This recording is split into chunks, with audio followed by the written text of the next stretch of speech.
This is Mr. Holsey with 8 Squared Sufficiently Understood Science, and today we're going to be taking a look at motion graphs.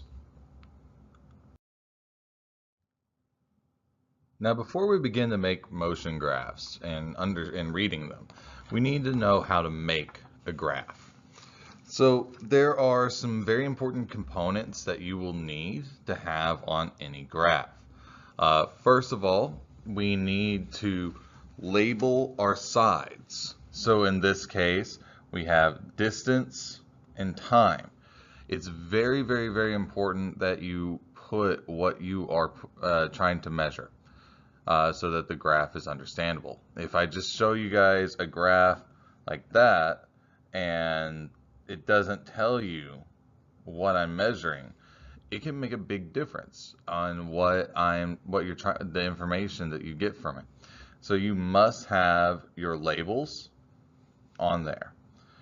Also, another important thing to have are the units. You do that out to the side. So let's say time, in this case, is seconds, and distance is in meters. So labeling what the units are very important. Also, your numbers. So one thing that I see very often when students make graphs is they'll have their numbers, but it only goes to like here, and so their graph looks like that. Okay, don't do that. Try to use the entirety of the graph if you can. Try to take whatever number you're doing, like let's say your top number for your graph is 20, okay? And so what you need to do is then take that, okay, so I have 20 meters and 10 seconds, right? So what I'll do is I can easily go through here, 1, 2, 3, 4, 5, 6, 7. Here, let me actually redo that. 1, 2, 3, 4, 5, 6, 7, 8, 9, 10. Now 20. 1, 2, 3, 4, 5, 6, 7, 8, 9, 10. And so what I can do each second, 1, 2, 3, 4, you get the idea, 2, 4, 6, 8, all the way up to 20. That way, when I make my graph, it looks a lot more clean. I'm taking up the whole space. And so these are the essential components that you're going to need. Now, one thing to do is to notice the X and Y axes. On here, our X axis is right there. That is the horizontal line. The horizontal line right here is our X axis. You'll notice that in red. I'm going to put our Y axis right here. It's the vertical line. And that is going to be in blue here.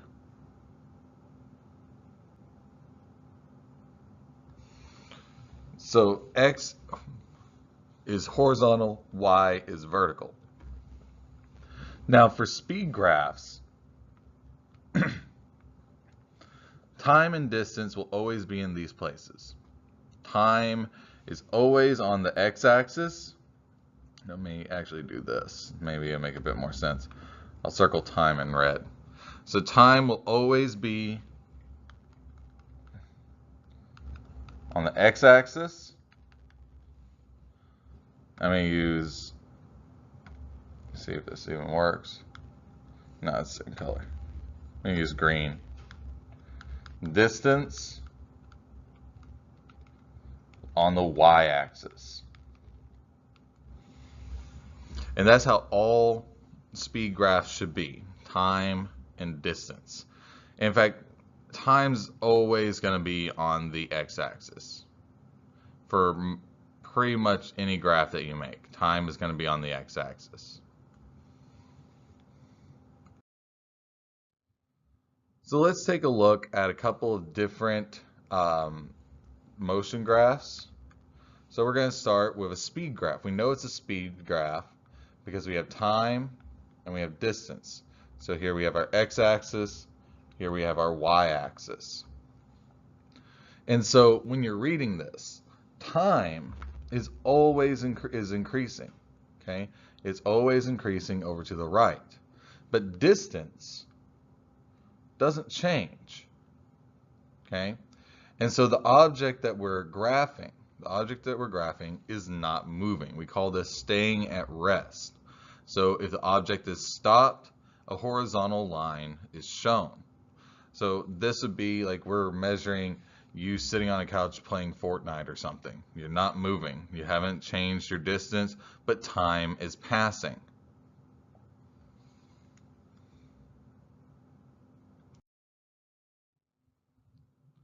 Then we have constant speed. Once again, time is always passing. Time is always passing, increasing to the right. But in this case, we start at 0, okay? And the line, the distance is moving up at a constant rate, okay? There's no deviation. And so we could actually, if we had this all graphed out right, where we have our lines and stuff like that, we could easily tell the speed of this object because we have distance divided by time. So we could easily tell what it is. So all you would do is take whatever distance, okay, say we were trying to mark there, and let's call this 6, okay, 6 meters. And this time, let's put it in seconds. Let's say that this time is 2. So distance divided by time, 6 meters divided by 2 seconds, 3 meters per second. And so what that means is every second that this goes along will increase by 3 meters. So at a point right here, at this point, so we're at 3 meters right here per second, we would be at 6. Well, it'd be, our distance would be 6 meters. So we're moving 3 meters per second. So the next second, our distance will have been 9 meters. The next second, 12 meters. And 15 meters. And if we go back down here, if we were at constant speed, right here we'd be at 3 meters. So it's really easy to tell with constant speed what your distance traveled is.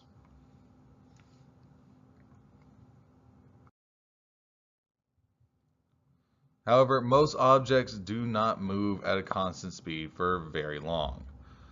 So when we're doing this, we kind of consider, you know, it's kind of cheating, but instead of constant speed, a real constant speed, because I mean, if you think about it, if you're running, you're slowing down, your negative acceleration a little bit, your positive acceleration a little bit. So your speed is going to be changing. Okay, so we use average speed. So to find average speed, we divide the total distance by the total time. And so we had 15 was our total distance on the last one, and we had 0, 1, 2, 3, 4, and 5 seconds. And so if we do the total distance divided by the total time, we still end up 3 meters per second.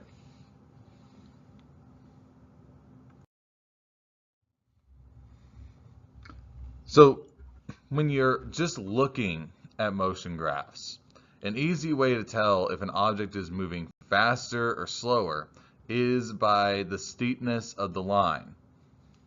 So a steeper line indicates a larger distance moved in a given time. So in other words, higher speed. So in this case, both lines are straight, so the speeds are constant. Now they do end up at the same distance, but in different times. So if this was, once again, let's say this is a distance of 12 meters, okay? And our time right here is 3, and our time over here is 6. It'd be 12 divided by 3 seconds. Okay, that's going to give us,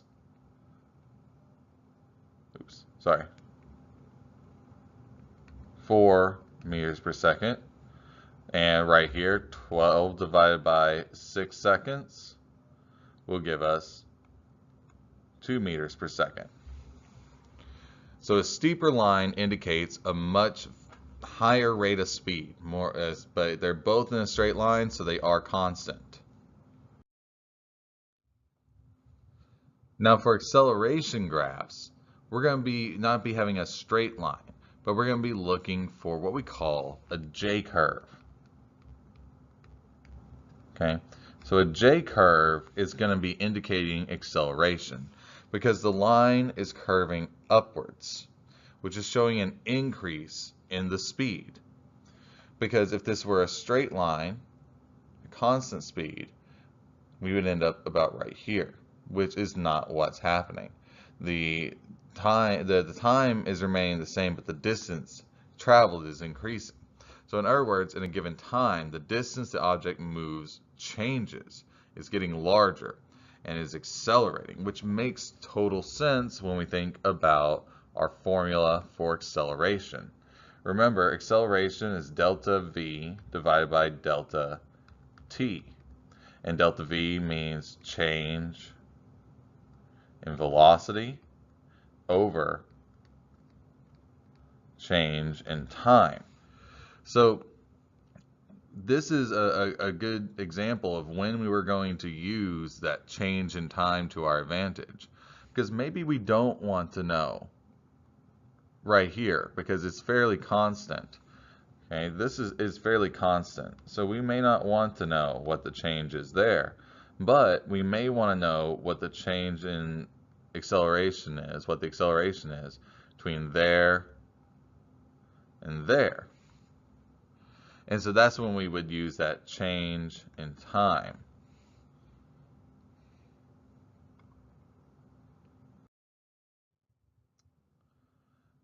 So here are some examples of reading a motion graph. So right now we have 3 examples right here. I'm going to label these A, B, and C, and we're going to talk about them really quick. So with letter A, with graph A, you'll notice it's going at a constant rate. Okay, it's a straight line. Therefore, it is constant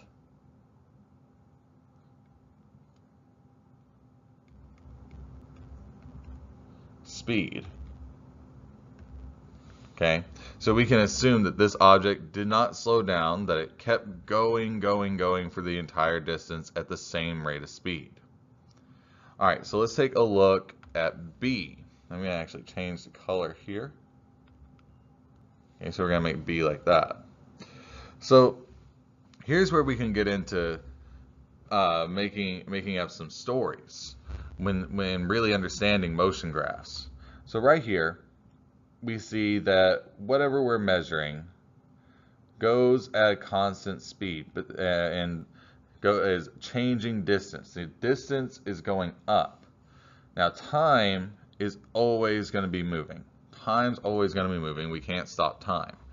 So the distance traveled is going to go up. So we're going to call this distance 1, 2, 3, 4, 5, 6, 7. Time 1, 2, 3, 4, 5, 6, 7, 8, 9, 10. Okay, so right here, this object is going to move at a constant speed for 2.5 meters. We're going to say this is meters in seconds. So 2.5 meters right there. Okay, but then if you notice, the object stops moving distance. Okay, the object stops moving distance. Now, it's still at a constant speed, but the constant speed here is now 0 because there's no change. And so this is where we notice that an object is stationary. Okay, it's at rest. And then we have a return. Now, once again, time's always changing. Time's always changing. And so it goes back another 2.5 meters to its starting point. And so you can kind of make a story about this one. So the object, let's say it's you. You begin walking to school. You walk out your front door. And you walk from your front door about 2.5 meters and realize, and you get a call. And so you stop, you answer your call, you talk for a second, and it was your mom saying, hey, you forgot your backpack. And so you walk back into the house and get your backpack. So we have an object leaving.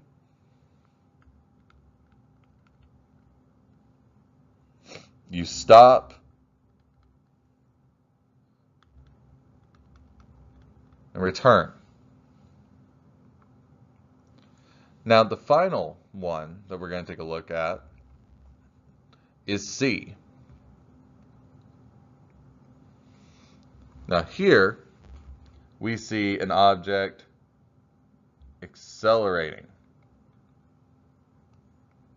Okay, getting faster and faster and faster.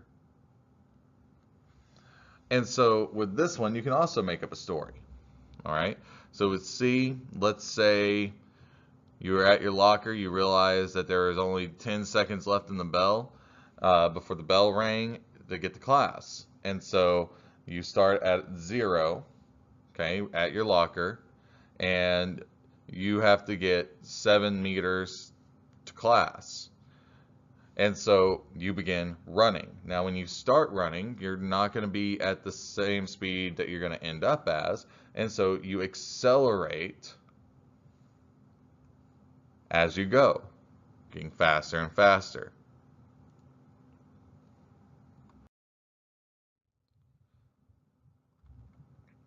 So in these are examples of speed versus time graphs.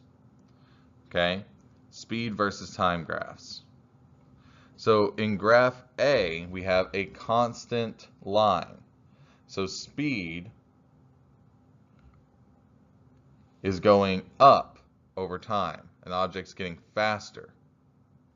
That's why I said it's important to label, because on the last view, we've been looking at distance over time. We've been looking at distance over time. So speed will be increasing as you go along. Speed will be increasing. On B, speed is going down. Okay, so we're labeled here speed and time. So over time, the speed is going down. Now on C, I want to point this one out specifically. This is one that a lot of students struggle with, because this is where you really have to look at the labels, okay? What those axes are labeled. Because if this was a distance over time graph, you would say that this object is at rest. But because this is a speed versus time graph, it means the speed isn't changing, and it's keeping going at the same rate. So this one is actually constant speed. Okay? Now right here on D, here we have at rest. because you're at 0, time's still passing, there's no speed, therefore you're not moving. So you really, really, really have to look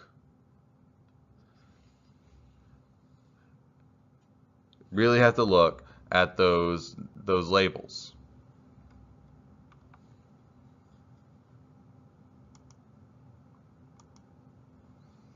So once again, A, we had speed increasing at a constant rate. B, speed is decreasing, and this is at a constant rate as well. C, speed is constant. It's not at rest. It's a constant rate of speed. And D is at rest. So like I said, you have to read the labels. You have to read what those x-axes and y-axes, especially the y-axes, remember y and x, okay?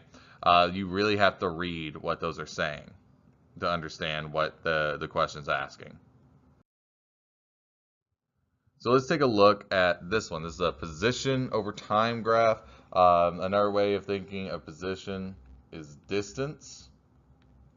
Okay, a distance over time graph. So the question is, what is the average speed of an object from time 2 seconds to 3 seconds? So we're looking at 2 seconds, we're looking at 3 seconds. So we're going to make little lines right here. Okay, so we have 20 meters.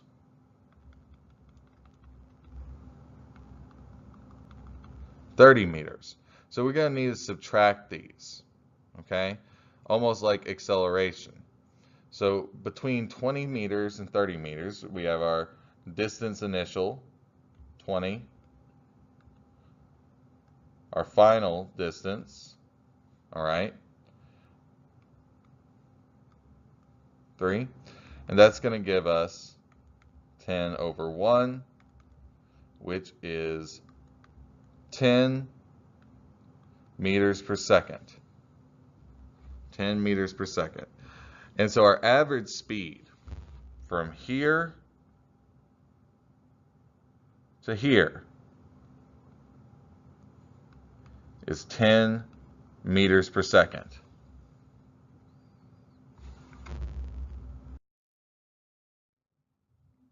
Now we have a velocity over time. So we're going to find the acceleration because now we have a change in velocity.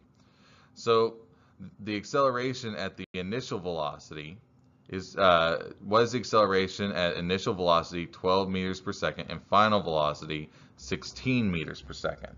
So we can actually just go ahead and plug that in. 16 meters per second minus 12 meters per second. And that's going to be telling us we're looking between right here and right here.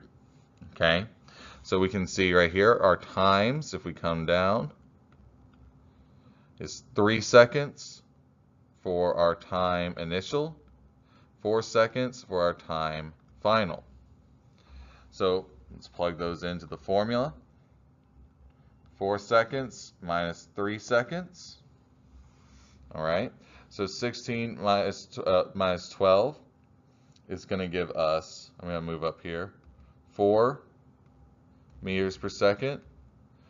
4 minus 3, 1 seconds. So we divide that. That's going to give us 4 meters per second squared. So our acceleration is 4 meters per second squared. 4 meters per second squared. So from here to here,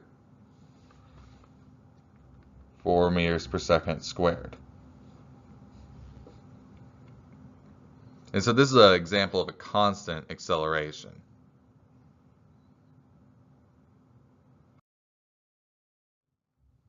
Okay, so on this one, the graph contains information about the motion of a bicycle. At which of the following times is the bicycle's acceleration 0? So if we're looking at this, we have speed, meters per second, which is also same as velocity, and we have time. So if we're looking at this, we can easily see we have an increase right here. We have an increase right here. But right here, remember speed and time graphs, if we see a straight line on a speed versus time graph, means the speed is constant.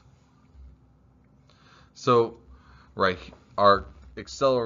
here we have a change. Right here we have a change, but here we don't have a change. And so between 3 seconds and 7 seconds, we see no acceleration. We have a constant. Okay? It's like you start riding your bike, you accelerate, and then you stop pedaling. And you're going at a constant rate. Then you start pedaling even faster to catch up with your friends. So the answer is 3 to 7 seconds. We see an acceleration of 0. So this one, a student rides her bicycle from her home to the library. She stays there for a while and then goes to a friend's house. So use the following graphs to answer the question. And you're going to answer this one in the comments below. So I want to see if you guys can figure it out. And this has been Mr. Holsey for 8 Squared Sufficiently Understood Science. Make sure to like, share, and subscribe, and hit that bell notification to know when we post new tutorials. Catch you later.